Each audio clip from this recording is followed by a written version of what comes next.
breaking news, I think Taylor Swift was spotted at practice. She's going to be suiting up on Monday Night Football I had that joke at ready wide to go, receiver. and you stole it from Wide me. receiver. Taylor Swift, wide receiver number 2. Boom.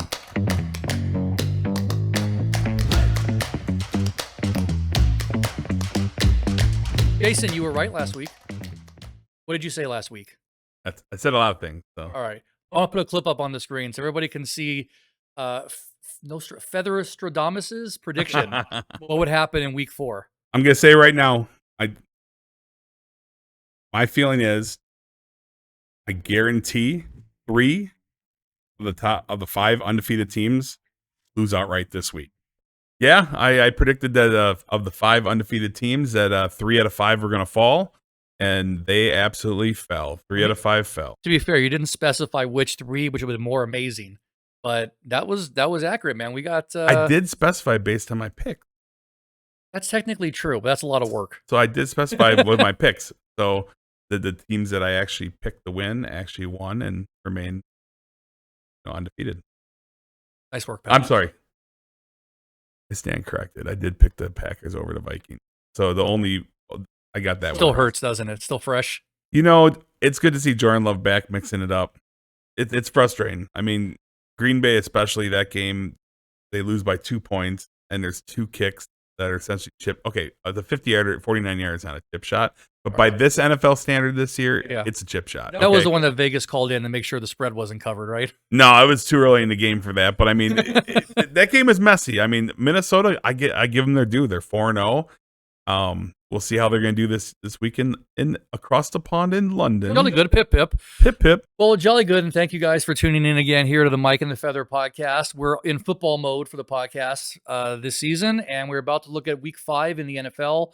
All of the Feathers, we're going to discuss each game and look at the Feathers' opinions and picks for all of the games this week. It is the first bye week.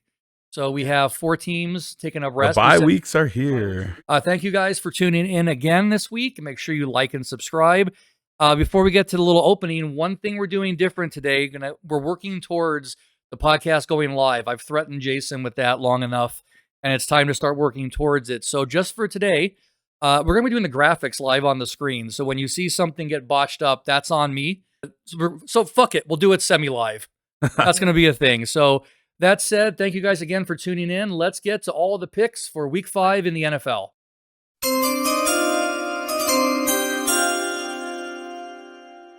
All right, so keep your fingers crossed right here with the very first graphic to come up. We got our first matchup.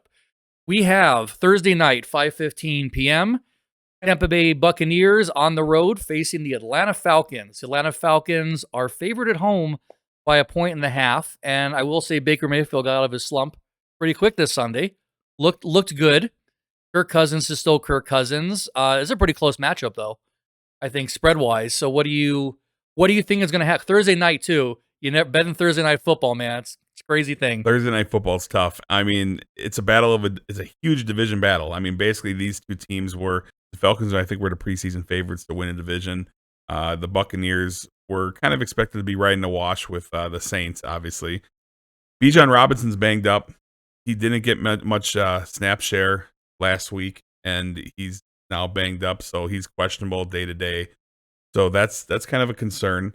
Kirk Cousins, once again, another primetime game. And Kirk Cousins has been, wishy-washy in primetime in his career. This year, I think he's 1-1 maybe. 1-1, yeah. So he came out against the Eagles, but then he fell short when he got cheated against the Kansas City Chiefs.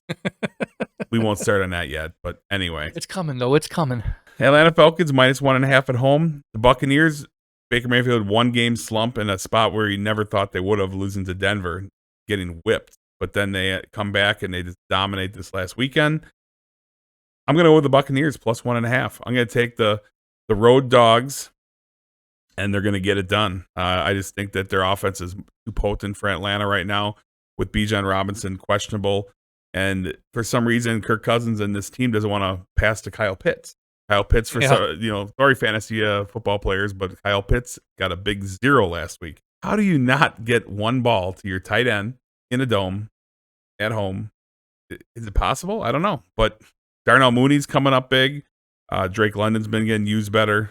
the Falcons pulled out a win last week. Yep. You know, a heroic coup kick, 58-yarders, boom. It is. We have both ends of the spectrum. We have people missing chip shots and extra points, and guys nailing 60-yard field goals practically. There's been so many 60-yard field goals attempted this year already. It's crazy. Like kicks 55 plus, ton of them. Yeah. And they're all getting made. It's crazy. Football is a different beast nowadays. All right, let's go to our next game. Get up early, get your tea and crumpets. And we're going across the pond to London, getting their first game of the year. Could be an interesting one. Probably more interesting than anybody thought a month ago. This is going to be, and I know his pick, and I'm going to say I think I wholeheartedly disagree here, but I'll let the man speak first. It is the New York Jets, technically the road team, facing the Minnesota Vikings. Minnesota Vikings at home in jolly good London. 2.5-point favorites. Aaron Rodgers. Sorry. The 4-0 division leading Minnesota Vikings. I'm a Viking. We've all seen this movie with the Vikings year after year in many spots, and in the end, what it turns out to be is sadness and failure. So we'll see this year. I mean, all of a sudden, Sam Darnold's looking like he's his top quarterback up for MVP. The defense is playing great. They got back Jordan Adelson. He looked great. I left him on the bench in a bunch of fantasy teams. Yeah. And what does he do? Just blows up. Torches the Packers last week a little bit in the beginning. Aaron Rodgers is a different situation. All of a sudden, Aaron Rodgers starts out 0-1, and then he comes firing back. Had an okay game in week 2. Had a really good game in week 3. People were pumped. The table was set. They're playing the dismal Broncos at home. Jets land. Jets fans are primed for a 3-1 start, and they can't put up double digits. They literally put up 9 points with Mr. Hall of Famer Aaron Rodgers in this offense, which with Garrett Wilson and Breece Hall, I mean, I don't know what's going on there. He couldn't run anywhere. He got nothing. Yeah, got stuffed. The young guy, Braylon Allen, he was rocking it. I mean, he looked pretty good. Shout out to Braylon Allen. Went to my high school in Fond du Lac, Wisconsin. Not the same year that he graduated. Yeah. In case you didn't realize He went there that. years later than me, obviously. And Jason laid the foundation for a successful program in Green Bay. Bay. Yeah. Green Bay. So anyway, shout out to Mr. Braylon Allen. He's a stud. Yeah, the Vikings traveling. I think Aaron Rodgers is very prideful, and I think this team is angry. And I think the Vikings are no longer going to be 4-0 after today. I'm going to take the New York Jets and the points plus 2.5, and we're going to take that to the bank. The Vikings are going down. Sorry, Justin. The honeymoon is over. 4-1 Minnesota after week 5. Jets get it done, and I think the Jets get it done in a convincing fashion, like double-digit win, 10 points plus.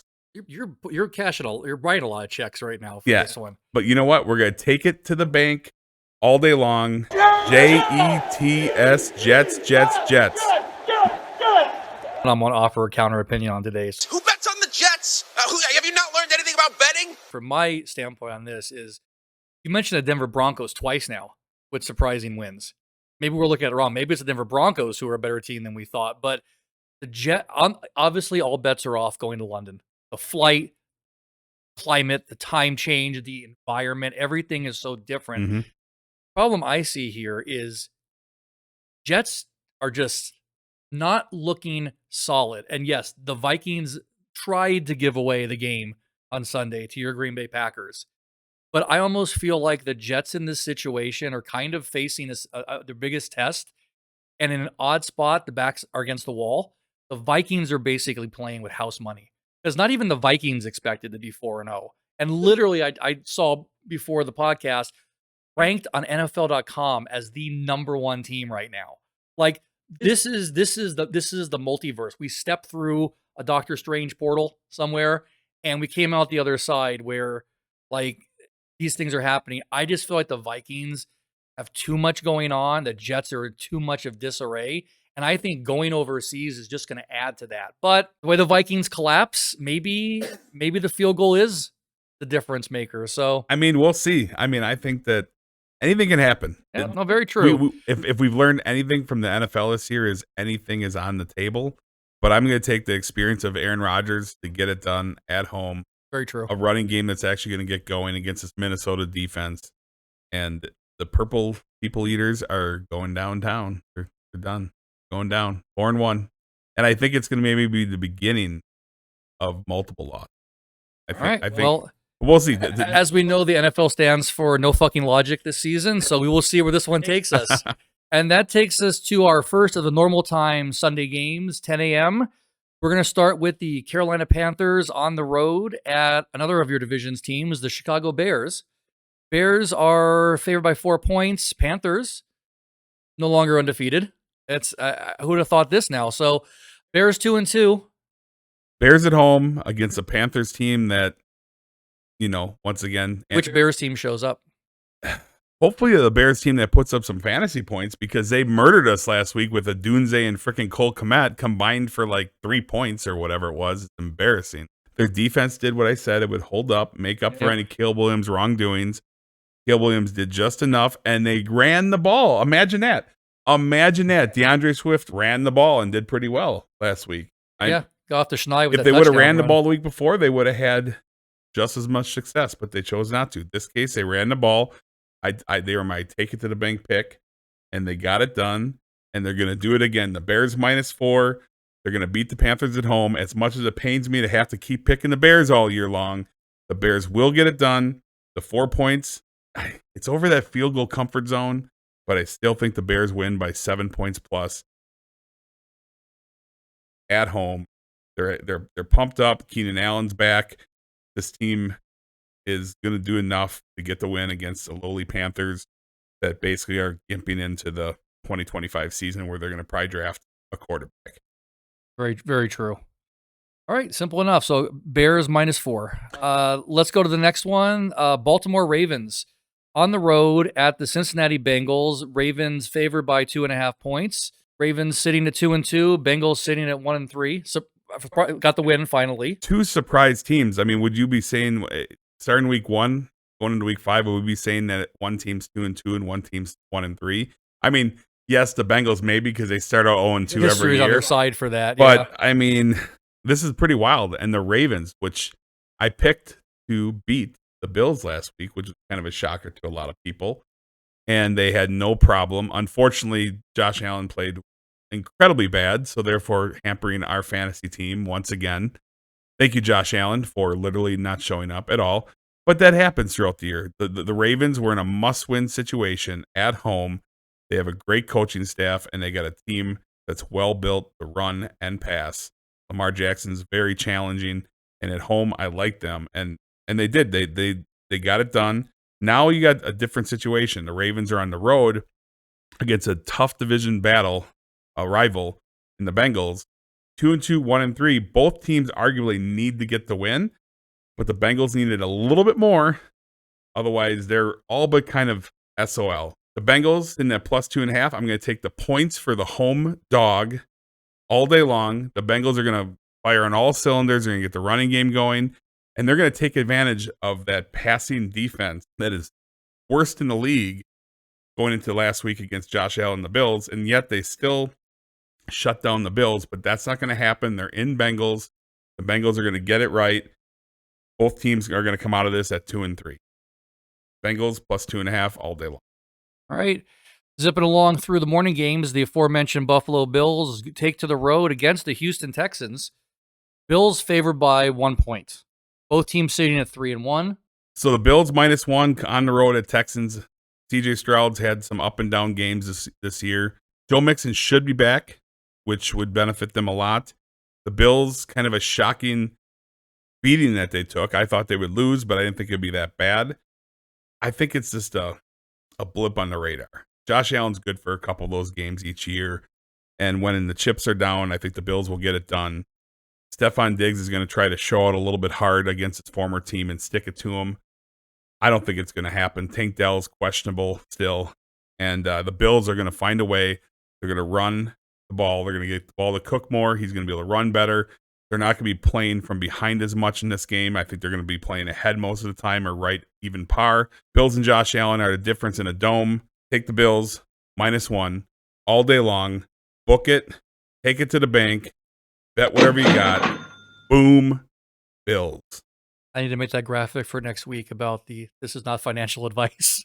to pop up on the Bills screen. Mafia, baby. Bills Mafia going to get it done and get the win. All right, let's move along. Next up, the Indianapolis Colts on the road at the Jacksonville Jaguars. 3-point favorites are the 0-4 Jacksonville Jaguars are 3-point favorites at home against Indianapolis Colts, and our running back stud Jonathan Taylor. Colts and Jaguars, obviously Jaguars are at home and they're favored by 3, which is shocking. An 0-4 team against, I don't get this. Against a 2-2 team. Enlighten me. Well, let's just start with Anthony Richardson. It's questionable to play.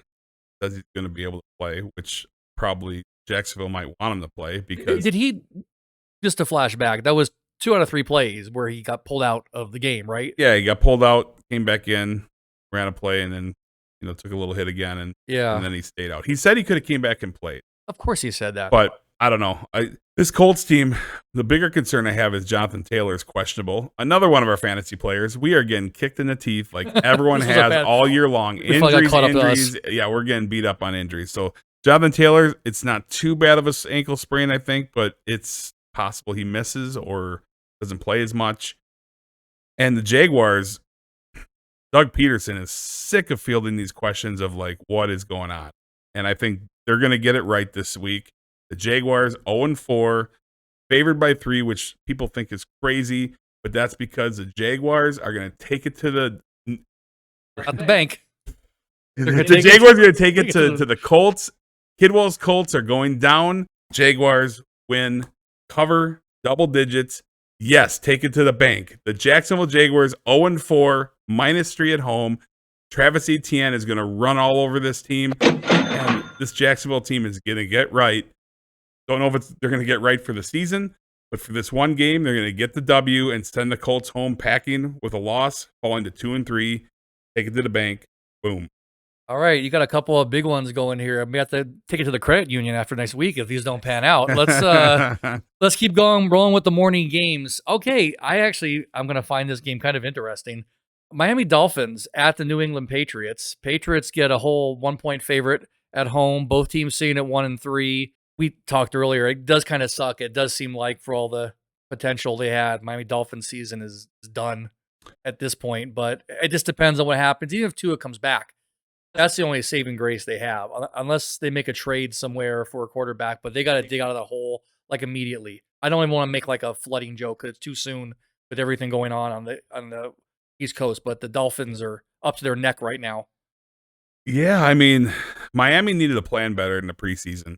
They realized they have a quarterback that is injury prone and concussion prone, which means you're going to miss games and multiple games at that, right? That being said, they could have went after a veteran like a Andy Dalton, a Joe Flacco. They could even went after Mason Rudolph. He was available in the offseason. They chose to go without someone that would leave them, that would prevent them from being exposed with a Tua injury. They're deep at running back. They're great at wide receiver. They have a solid defense. Their offensive line is questionable, but you have to back up the quarterback with a veteran based off of Tua's history. They chose not to, and now they're squandering all those offensive weapons. Yeah. A-Chain couldn't do anything yesterday hardly because of the fact that they just if you know they're not going to pass the ball. Yeah, A-Chain just stop that A-Chain run. they just stacked the run and they realized try to pass, and they baited Huntley and he couldn't do it. He couldn't run the most basic plays in the offense. Literally, Mike McDaniels dumbed down the offense so basically that fans were so irritated because he ran the same damn play all the time and it wasn't working. That only works in Madden football when I play. It's always shotgun, deep outs. Right? Boom. So here's the thing. The Dolphins are stick a fork in them. They're done. Tua shouldn't come back because he should want to like live for his family. And he saw what happened to Brett Favre. I don't understand. And look how long it took for Brett Favre to get diagnosed and for that to come to right. term, and Tua's faced some way more intense, situations early on. So the Patriots on our side of the ball, Ramondre Stevenson, another fantasy football player he's been having rough sledding the last 2 weeks, but he's going to eat. I think Stevenson eats in this game. He's going to get his yards. The Patriots are tough at home, and yet they have their issues with Jacoby Brissett, and they're not starting their rookie quarterback yet. I think that Patriots defense is good enough to shut down the Dolphins. The Dolphins are not going to win this one. Unfortunately, they're going to go to 1-4. The Patriots are going to get a rare victory themselves. They go to 2-3. Yeah. Patriots -1. It's how it's going to be. I'll take the home team in a division battle all day long. Yeah, I don't see this one being a blowout where No, he takes a seat on this the is bench, not so. going to be an offensive battle. I think it's going to be ugly. I think it's going to be running game. It's going to be gritty. And I just think the Patriots come out on top because Miami just has no offense with that quarterback situation. Everybody knows most weeks you and I are at Westgate on Sundays. I won't be there this Sunday, but this will not probably be the main game on the TV No, with audio. this But game will be in the small back corner, in a little box probably. this one probably won't either, but I think maybe this will be an interesting one to watch. Cleveland Browns take to the road to the NFC East division leading Washington Commanders. And the Commanders are sitting at home with a 3-point favorite. Browns 1-3. Commanders 3-1. If people didn't see this coming at all, I mean, Browns 1-3, maybe, but probably not, and definitely not Commanders. First place. Are the Packers or the Vikings going to be playing them for the right to go to the Super Bowl? Hey, this year anything could happen. Yeah. I mean, Well, that's a lie. The Panthers will not be in the Super Bowl this year. yeah, the Panthers will not be. Commanders, okay? You got Jaden Daniels, who is looking like a seasoned veteran right now. They haven't. Props to me for starting him in the Mike and the Feather Fantasy Football League. The over Commanders Kyler Murray. haven't had to punt Yeah. in 2 games.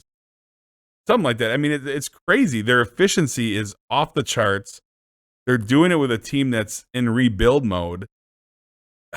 It might be getting built quickly. Terry McLaurin's looking good. He's happy. He's got a quarterback that's throwing to him.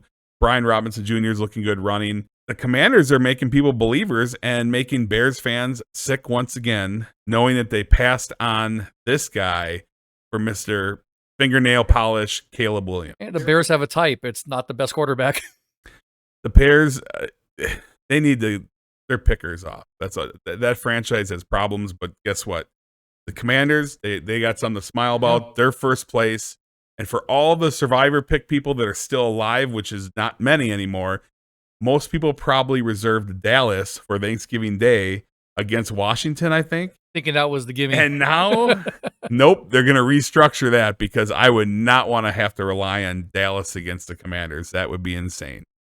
So, Browns, Commanders at home, -3.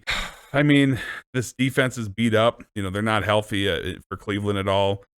Their running game is still kind of spotty. They did okay last week. Deshaun Watson actually scrambled a little bit, did a little something, but it was against the Raiders, and they looked bad against the Raiders. The Raiders actually looked pretty good because Cleveland played that bad.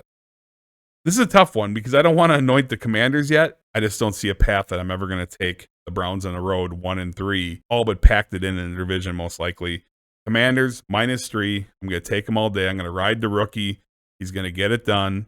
Browns are going to fall to 1-4, and that's a wrap. All right, let's go to our 9th game. This is our first of the afternoon games at 1:05 p.m. Just mentioned them. Las Vegas Raiders at the Denver Broncos, divisional matchup. Broncos and the Raiders both staying at 2-2, but maybe it's more impressive how the Broncos have done that against the teams they have. Broncos are enjoying being a 3-point favorite at home. Broncos 3-point favorites. I mean, we didn't see that too often coming. I mean, maybe against the Raiders it makes sense, but there wasn't really expectation for the Raiders this year. Devontae Adams, like I said, when I basically said that he was not going to, that injury was a fake injury, and basically what it was is the Raiders and the organization saving face and not letting people know that there's huge issues and that in reality, he's not wanting to play and they don't want him to get hurt because they're going to be trading him away within the next couple weeks. I guess maybe we know now who was one of those business decision makers that Antonio Pierce mentioned in the press conference. He might have been. Yeah. He's decided he doesn't want to be there anymore. He's making a business decision to get himself out of Las Vegas. They're trading him. He's done. And in fact, on social media, someone had talked about how they're going to be trading Devontae Adams. He's played his last snap, and Antonio Pierce liked the comment. That's the big. Are you serious? That's the big news right now. It's verified Antonio Pierce count liked the comment.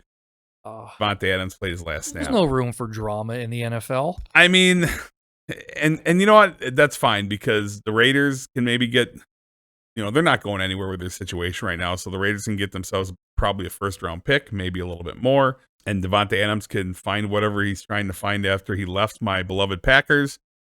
he regretted that choice from jump, and now I think that he wants to probably go back and play with Mr. Aaron Rodgers. And it's possible the Jets, with all this pressure they have on them, they're willing to deal. Yeah. They might give away the farm to get Devontae Adams back and give Aaron Rodgers, 2 more years with him. Or, I know Chiefs fans around the world are hoping that somehow Devontae Adams is going to go to Chiefs. There's no way in hell the Raiders are going to trade within their division hated rival, the Chiefs. So all you Chiefs fans, give it up. Not happening. Quit begging. But Devontae Adams is going to be gone. And with it, the Raiders season is not looking any better. And we're going to go Denver Broncos at home to cover 3 points with Bo Nix and this team that, they're grinding. They're gritty. They got a really good defense that's playing well. And Bo Nix is getting it done enough and making as little mistakes as possible to get the wins. Shockingly, at 2-2, they're going to go 3-2. No one saw that coming. Yeah. Broncos -3, win it. All right. Good luck there, Broncos Nation. That's, definitely a surprise for Broncos fans. Yep. Here's one, too, that I don't know if it's quite a surprise, but we have the Arizona Cardinals taking on the San Francisco 49ers. 49ers sitting at 2-2, but they're 7.5-point favorites at home against Kyler Murray and the Arizona Cardinals. The Cardinals, we picked them. I picked them last week against Washington, and Washington hung 42 on them. And Kyler Murray passed maybe for 142 yards. That was bad. And struggled, and they were in Arizona. I didn't think the Cardinals were going to be great this year, but I thought they could mix it up, and they showed early signs looking really good, but then they completely shat the bed last week. And I'm kind of left wondering, like, which team's going to show up this week. The Niners, they came back and they played a solid game last week, got the much-needed win. They're getting healthier and healthier. Kittle's back. Debo's back. He looked good. Purdy did okay. Made some mistakes. No McCaffrey yet. And he's not going to be there this season. Yeah, the reports of McCaffrey is that he has whatever situation he has going is in both legs. I saw that this morning. And it's not just like a sports injury. It's like something that's going to maybe hang with him and affect him off the field as much as on the field throughout a good chunk of his life. He's trying to get it right, but I don't know if they're going to get it right. And I don't believe that McCaffrey's going to play anytime soon. If he makes it back, it's going to be for the latter part of the season. Obviously, he has the skills. You don't just forget how to run. But if he's having surgeries or he's having extended issues, he might be at like 70%. Maybe that's good enough for McCaffrey. Someone like McCaffrey at 70% is you'd have your running back on a good day. That's your 100%. So if they fire him up and he gets out there playing, I mean, he's a prime candidate for a torn Achilles tendon. Yeah. So therefore, they have to be very careful as they try to ramp him up. And there's no guarantees. So I don't know. My prediction right now is that he most likely doesn't play the rest of the year. But if he does play, it won't be till post week 12. Yeah. So that's bad news for fantasy owners that drafted him number 1, and it's bad news for the Niners. But you know what? On the bright side, Mr. Mason has been looking good at running back. He's doing really well from a fantasy standpoint. Handcuff pickup in the year in a fantasy league. Been huge. I mean, holy cow. So this team all around still has all the talent. They have the defensive talent. They've had a rough go early on, but that's not going to be a problem this week. The Niners at home in a division battle are going to get it right again. 7.5 is a lot of points. I hate that hook, but you know what? They're going to get it done. It is cleared 10.5 against the Patriots. Take the Niners minus 7.5. It's a big number in a division battle, but the Cardinals are just they're not up to the task right now. They're falling a little bit short, and I think the Niners are hungry, and they know that they got to stack some wins because their schedule gets pretty tough too. All right, we got 4 games left. Let's take it to the later part of the afternoon at 1:25. Your Green Bay Packers at the LA Rams. Packers are a 3-point favorite on the road. I think this might be they're going to be looking to get back quickly against the Rams. I think the Rams might be in for some punishment. They're not happy about this weekend. The Packers, Jordan Love seems to be on the healthy track.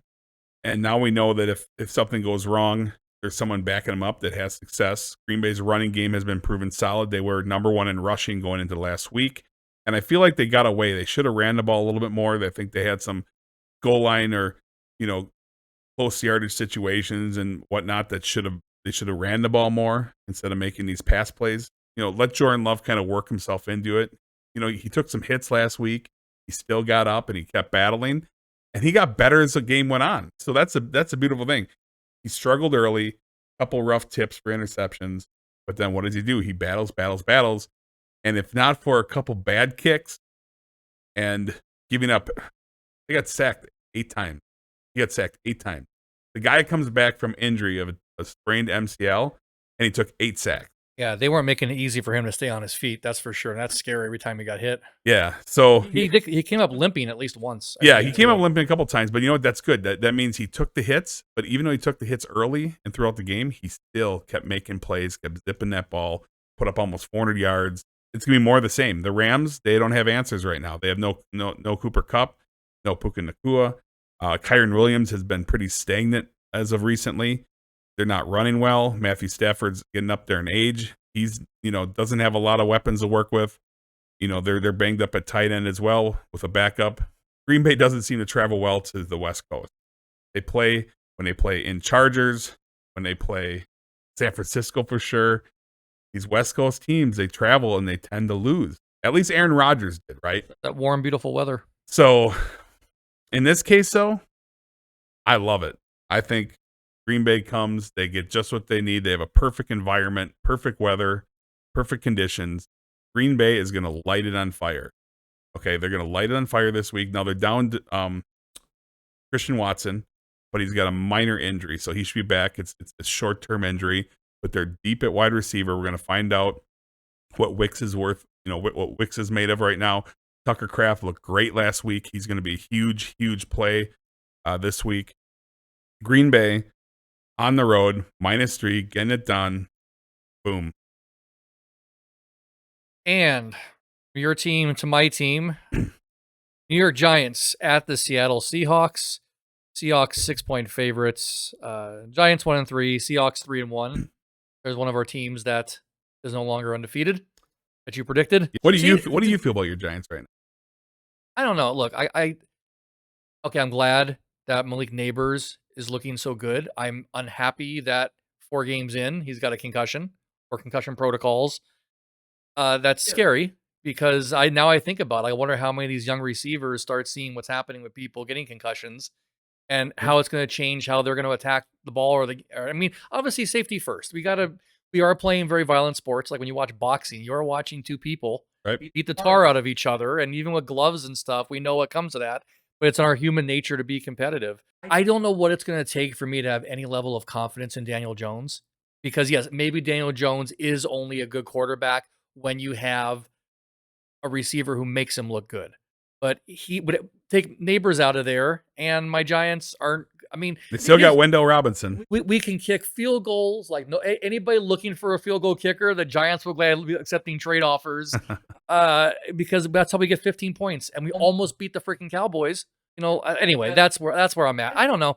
I'd like to see him do better, but then on the other hand, with that draft pick and Daniel Jones, if he shits the bed, maybe it just forces Mara's hand and they do something to shake the team up. I don't care if we rebuild for another couple of years. I just don't want to be the laughingstock anymore. It doesn't bother me. It's just not fun. I'd rather see your Packers or my friend Justin's Vikings win now because at least you guys watch somebody be happy. That's my 2 cents. That's true. With inflation, it's 3 9/10 cents. The Giants 1-3, Seattle 3-1. We saw the Giants coming. We didn't see Seattle at 3-1. They've been playing great. Kenneth Walker came back last night, and he ran all over the place. That game had 0 defense. They put up 71 total points.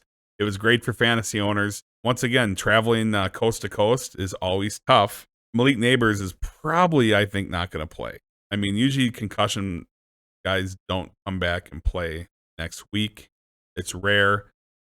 And without him, I don't know. Like you said, I don't think they have answers. They have a couple guys, but Darius Slayton's not the guy. He did okay against the Giants, and Wendell Robinson did okay, right? Singletary. Granted, once again, the Cowboys' defense is bad this year, so the Giants actually looked pretty okay, but they could not close the deal though. That's a problem. They could get movement, and then took a couple bad calls. To start the game, critical face mask against the Giants when it was the other player that grabbed the face mask. The ref must have thought he was at the Chiefs game. And really, it shifted it. It was an ideal situation that probably the Giants, I give them a good chance they could have got a touchdown based on what that the penalty is reversed. Instead, it forced a situation where they got a field goal. Does it end the result of the game? No. But either way, a team like the Giants can't have those kind of calls going against them unnecessarily because they got to scrape for whatever they get at the point as a team. True. It's so true. Giants, Seahawks at home with the two-headed monster running back Seattle now has after they found out Zach Charbonnet actually could hold his own weight on the field when Walker was gone. So you have DK Metcalf 3 consecutive 100-yard receiving games, and all around this team is looking good. Geno Smith had a good year 2 years ago, was up for MVP consideration last year. He didn't look good at all. Didn't he get comeback player? I don't know. Sorry, go ahead. I didn't mean to jump in. But then you got last year he didn't look so good, and Seattle didn't look good. Now Seattle with this new head coach, they got this team believing this guy is on fire, and the players are buying into what he's selling. The Seahawks are going to get it done. The Giants are going to be a dismal 1-4. Take Seattle Seahawks to cover 6 points at home. They're going to run all over the place. DK Metcalf is going to continue his streak, 100 yards plus receiving. Seahawks get it done. -6. Boom. And look at me knowing something. You were right. It was 2 years ago. Yeah, it was the 2002 AP comeback player. Sorry, 2022 AP comeback player of the year. I remember that. I remember. Yeah. They were high on him. He literally was in consideration for MVP. And the year prior, he was terrible. I mean, he was a guy that couldn't even find a home, and he wasn't even a starting quarterback. Yeah, so, true. He battled. All right, let's go wrap up Sunday night, 5:20.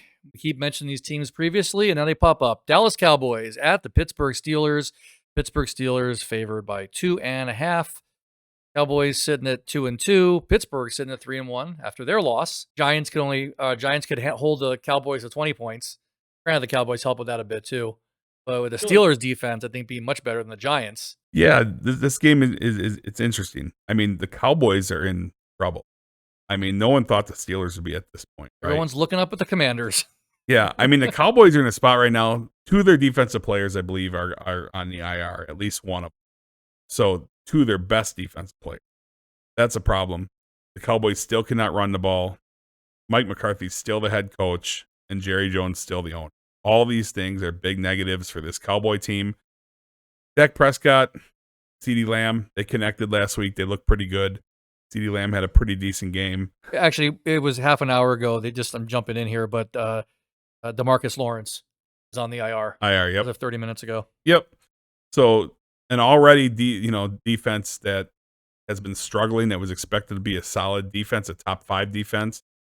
They can't stop the run. They can't stop the pass. They're not making the big plays. Last year, they were making lots of interceptions and return touchdowns, stuff like that on defense. We're not seeing that this year. The Steelers on our side, they're running the ball well.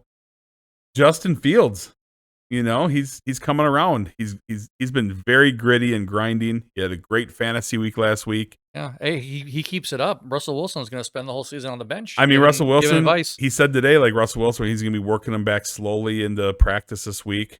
There's no urgency. That's the nice thing. Absolutely. Mike Tomlin has no urgency because he's like, hey, I don't want to put him back soon because then I got to make a decision, which I think the decision's pretty simple right now. It's Justin Fields, which that's a hard trigger to pull because then all of a sudden it becomes a new kind of pressure on Justin Fields. And then it becomes every time Justin Fields makes a mistake or has a bad game, the questions start. Yeah, the question starts. So as long as he can hold that at bay as long as possible, that's the best thing for the Steelers organization. So there's no distraction. But it's going to come to a play where Russell Wilson's going to be 100% healthy. And even though he's inactive, he still suits up full uniform. And I like Russell Wilson. He's a Wisconsin boy. But did he go to your school too? No. But anyway, yeah, I mean, the bottom line is the Steelers at home, TJ Watt at home, nationally televised game. Steeler Nation, get the towels going, baby. Terrible towels. The Steelers are going to get it done. They're going to take the Cowboys to the woodshed, take the Steelers -2.5, take it to the bank.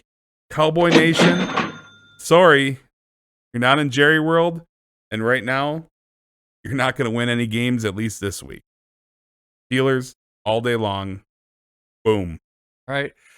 And let's finish it off with Monday night. One of Jason's favorite teams, the Kansas City Chiefs, are at home against the New Orleans Saints. Chiefs have a 5.5 point, or 5.5 point favorite right now as of recording. Chiefs maintaining their 4-0 record. Saints fall to 2-2 after exploding on offense for the first 2 weeks. And Taysom Hill goes out with an injury. Derek Carr is playing much more like Derek Carr.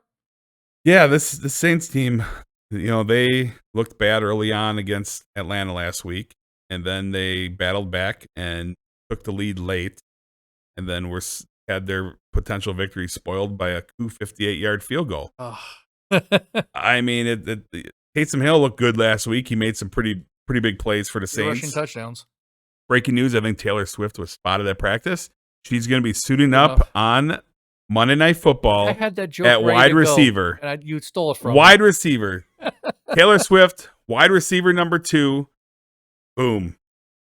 Is Kelsey gonna take her and throw up in the air and she's gonna catch? Yeah, it's gonna be like a cheerleading. It'll be a proposal end zone dance, and I mean the Chiefs. I don't know what to say about this team. I mean, first of all, they're not a 4-0 football team. Injury set aside, they're not a 4-0 team. They could just as easily be 0-4, and you could say that probably about a lot of teams. The game of inches, but the bottom line is the Chiefs once again calls were botched. They gave a horrible spot in the Charger game that would have sent a first down and goal on the 1-yard line, which would have probably resulted in a touchdown. Instead, it did not. Does it mean that they were going to lose the game for sure? No, it doesn't. But if they have the 7-point lead as opposed to trailing by 7 a few plays later, it's a big difference. Justin Herbert was gritty, came back and played injured after getting injured the game he should have sat the week before. But this team, for the Chiefs, are on borrowed time. The injuries are stacking up. Frankly, I don't shed a tear for Mr. Rashid Rice.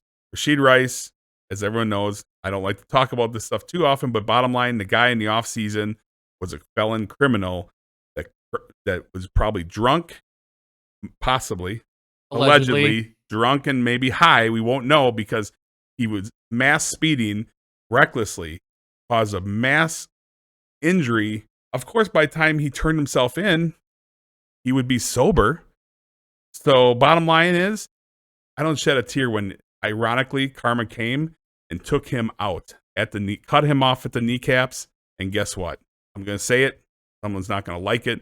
But bottom line, him getting carted away is a little slice of karma. But the reality for the actual game, though, is the Chiefs are losing players week after week after week. Yeah. And they're not going to have much more to handle. And but then, you know what? Then they get the built-in excuse when they lose games. Well, we don't have Pachenko. Well, we don't have. Well, they're down Pachenko, Rice. Hollywood Brown, now Rice. You know, they're bringing in Kareem Hunt at running back. You know, Andy Reid. I got respect for Andy Reid, but I don't have respect on how they've handled situations. I mean, they go ahead and they cut Kareem Hunt, and then all of a sudden they're desperate and they bring him back, the guy they cut because he wasn't the greatest dude in the world, right? They made a good decision back then, and then they bring him back when they're desperate. I believe they could have chose to not let the legal process, play out, because Ray Rice was cut instantly. They didn't let a legal process play out in Baltimore because that franchise didn't put up with that. I'm sorry, just because the NFL wasn't going to take a stand against Rashid Rice doesn't mean that the team couldn't have said, "Hey, we're going to suspend you," pending the investigation. They could have took the high road. Meanwhile, Derwin James got suspended for a harsh hit the week before, which he should have, but that tells you the priority of the NFL. Hey, he put a hit on somebody, suspend him instantly 1 game. Rashid Rice, harms is a detriment to the public safety. Now let him keep on playing. Let's let the legal system play out. It's time to stop. How about the Saints on the Saints side of the ball? Sorry, riled up. Chiefs. Bottom line, Saints plus 5.5. It's not an emotional pick. I just think that the luck is going to run out, and I think the karma's ran out for the Chiefs because you know what? When you sell your soul to get a 3rd Super Bowl and you keep doing what you do, I want to see the Chiefs struggle for a while because I want to see if Patrick Mahomes is a good guy he portrays. Because last year we saw a lot of stuff that showed he was a crybaby. He pointed fingers. He was a poor sport. When you're winning, you're the darling. When you're losing, we'll find out. He's going to find out. Because guess what? It's going to strike midnight on the Chiefs very soon. And it's going to start this week. Saints get it done. Derek Carr, you'll be my hero. Plus 5.5, Saints. All right, that's the last game for the week. And you were heated up on that one. I am. I'm heated up. I'm sick of this team right now. I'm sick I know. It's not a coincidence. Every other game, there's none of those conversations of refs doing this, refs doing that. It doesn't happen. There's 32, 31 other teams. It only has to do with them. Okay, so I'll play devil's advocate on that. Is that there's a lot of people, whether you're a AC fan or not, are looking in that spot for those things. I'm sure if you scrutinized a Panthers game or something, you'd find things like that too. But we're all more on alert for that to happen with the Chiefs, because now the Chiefs are the new Patriots, right? Mahomes is becoming the new Brady. There's those people, once they get built up. South Park did a classic episode on this. You build somebody up because you love them, and then as soon as they reach that peak, society wants to just tear them down. And I'm not saying I disagree with everything you're saying, but I feel like it happens to a lot. But you're right. There are some calls that, like, the Chiefs just, and no matter what you do, you can't catch a break. Whether you take them to cover or you take them to get beat. People say I'm biased, but I picked the Chiefs last week, and I get yipped by half a point or whatever, a point. I guess we had it at 8. So yeah. But I picked the Chiefs multiple times. I'm emotional about a team, and I do not hide it. I do not like the Bears. I do not like the Cowboys. I do not like the Chiefs. But guess what? I have no problem betting on the Bears. They've made me lots of money this year. I've bet on the Cowboys, and I bet on the Chiefs. But guess what? They're a bad organization, and they failed in so many aspects as an organization. And that city doesn't even want to build them a new stadium. What city wouldn't want to build a team a new stadium? Oakland. But the bottom line, is that they don't want to, because guess what? The Chiefs can put up the money for the new stadium and not put the burden on the tax dollars. These rich billionaires need to be checked. And you know what? I'm glad, and the Kansas City fans are standing up and saying, hey, we're not going to take on that tax burden. You guys can go build somewhere else. I'm all for it. All right. I need to go take a cold shower after that rough rant, but that's how I feel. And it's been a fun year so far. This week, it's going to be an early day at Westgate. Mike won't be there. I'll be there with 3 or 4 of my friends actually are going to be down. Be there bright and early. It's going to be an exciting weekend. Kicking off with a great Aaron Rodgers victory at 6:30 in the morning. So if you had Jason has over 3 or 4 friends, you just won your bet. All right, guys. Well, thank you for tuning in again for week 5. We'll be back to do it again in 7 days. And make sure you like and subscribe. Leave a comment down below. If you watch this far, why don't you leave a comment down below? What is your most unexpected moment of the entire season? I can almost guarantee no one's going to mention the Giants in any of those comments. No. Thank you guys for watching. And Jason has one more word for you. Until then, take it to the bank. Boom.